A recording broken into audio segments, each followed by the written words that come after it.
Well, Jeremy tried to get rid of me and make me go to the pub, but I'm not going to come all this way and not have a little peek around his studio, so I'm going to go in and surprise him and see what he's up to in there. Oh, hello. Jeremy! Hello. Hello.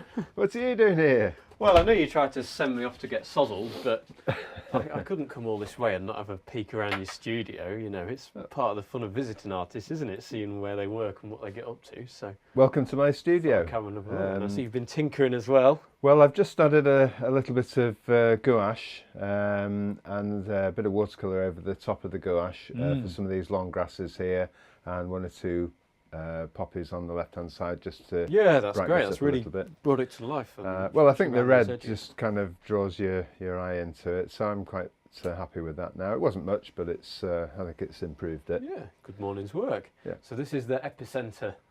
Well, this is where it all happens. Artistic output. Yeah. Have you always worked in here? Is this this isn't in your main house, by the looks of it? This has been. Well, it's just sort of down the drive from the house. I used to have a room in the house, but then when we extended the house, we moved things around a bit and built a new garage, and this is studios above the garage, so I'm really pleased with it. Yeah, it's never big enough, but then you know, you always you always want a bigger studio. Oh, that's right. You always fill whatever space you've got. So, but I love it. It's nice. It's like a man shed. You know, every man should have a shed or a den or something, and it's great. I can come up here. How important do you think it is to have your own space if you are an artist?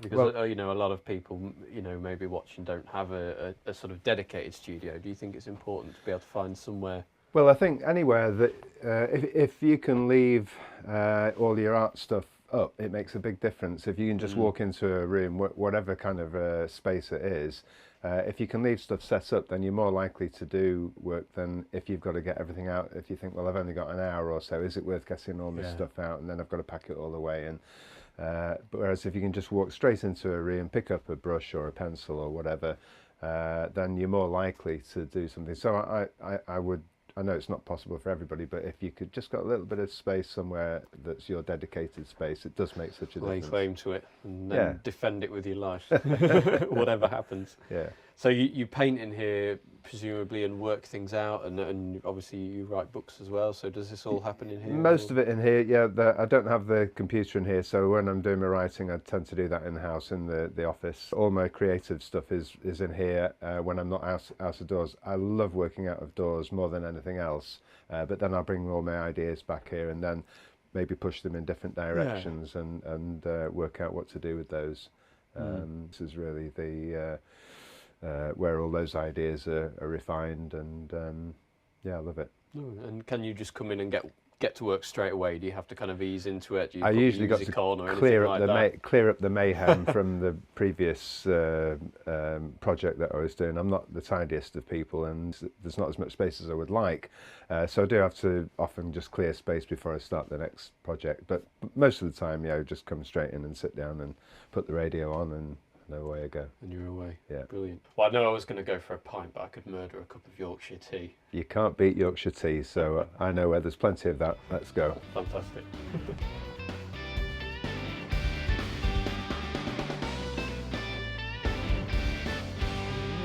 Let's head through to the kitchen. Kitchen? No, Jeremy, you are aware this is a bookcase, aren't you? This is no. Are you okay? You're feeling okay? This is no ordinary bookcase. Right. Okay. Observe. Oh. Voila. Oh. The kitchen. The kitchen. It's very Bond-esque. I like it.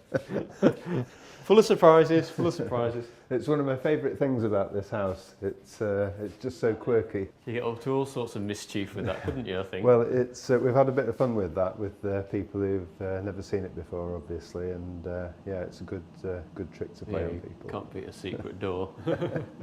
So when you're not in the studio, then how do you relax? How do you get out of art mode? Because obviously, a lot of people use art as their hobby and something they retreat to after work. But for people like us who do it all day, it's you often need time away from the business side of it to kind of wind down a bit. So what else do you do? Well, I'm interested in a lot of sports. I like football and cricket. I don't play either of them anymore, but I like watching them. I'm a big Liverpool fan. Ah. And Now they're not a Yorkshire team, are they? no, sometimes go to Leeds games, but I come from over the northwest near Liverpool, so I've always supported Liverpool. Yeah, I'm involved in our local church as well. I play in the music group. I play bass guitar in the music group at church. I'm one of the deacons there, so that keeps me busy as well. Art keeps me busy for most of the time. So it's hard, I imagine, when you are, when you're self-employed. It's hard not to just think, oh, I'll just do this bit and this bit, or for it to completely take over. Yeah, it's just getting the work-life balance right, really, which isn't always easy. But I like to go out for walks and go to different places, and a place not too far from me, one of my favourite places is the Yorkshire Sculpture Park. Fantastic. Not too far from Wakefield. That's just down the road, so we could nip up there if you like. Yeah, that sounds really good. I'd really like to go and have a wander around there. It's always looked inspiring. So let's have a cup of tea then. Yeah, okay. I'm not going to drink out of your Liverpool cup though. No offence, but if it's important to you, I'll leave that one untouched. But yeah, have a brew and then you can show me the sculpture park. Okay, we'll do that. Brilliant.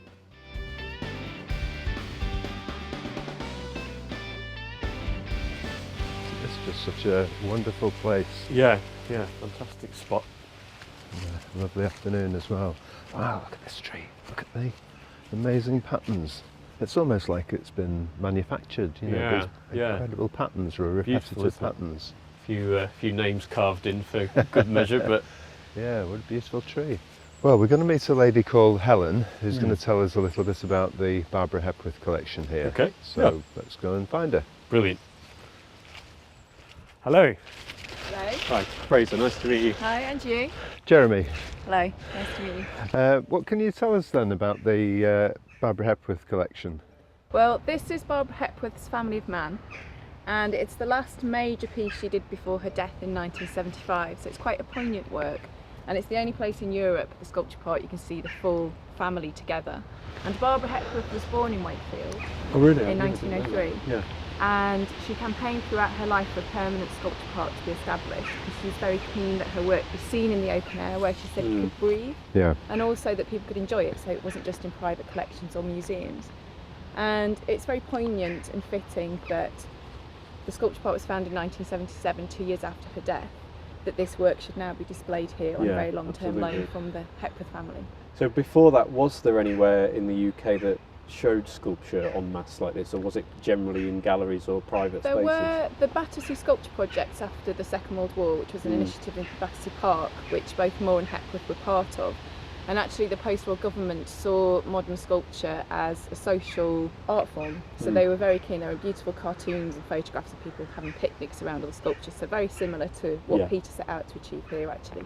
And do you encourage people, obviously, not just here but in the park as a whole, to interact with the sculpture? And I mean, that's something that's really special at Sculpture Park, is being able to physically touch the work, but it really gives you a different connection and understanding of physical relationship with sculpture. It does. You can see for this sculpture here, Yeah. Hepworth would make them with an armature in steel first, and then put plaster around, and then hack into the plaster with an axe, so you can see where she's done that, and it's been reproduced in the bronze. And to actually just be able to feel where she's physically made it, I think is a really important and engaging. And isn't it great to see them in an environment like this outside as opposed to inside a gallery? Absolutely, and they change. I mean, this is probably the longest loan we've ever had. They've been here, I think, since 1980. Yeah. And on a very cold, frosty day, they're black and quite foreboding. You don't really want to be part of them. But on a day like today, it'll actually heat up, and and it feels warm and inviting. there's a beautiful range of colours in there. Absolutely, the pattern greens is really beautiful. Yeah. Changing. And children sometimes curl up inside. So people do really respond very physically and to it. I guess that's exactly what she'd have wanted families to interact Absolutely. with these, as they're a series about family. Definitely. Fantastic. Well, that's great. Well, I guess we should go and explore the rest of the park as well. I think so. Thank Enjoy you your very day. much Thank you, Helen. for telling us more. Thank you.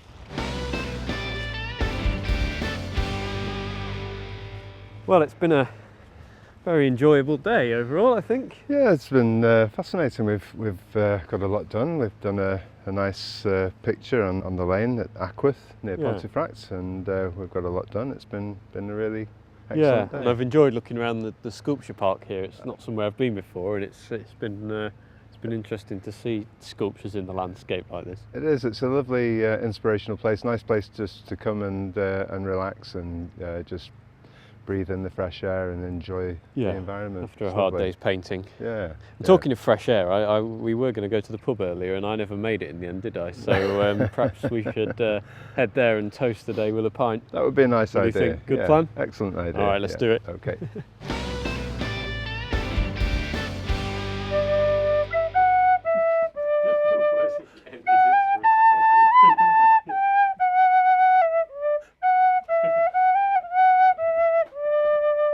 You know, while something's drying, I'll just stop and pick up my mouth organ or the penny whistle or the ukulele and just have a blast.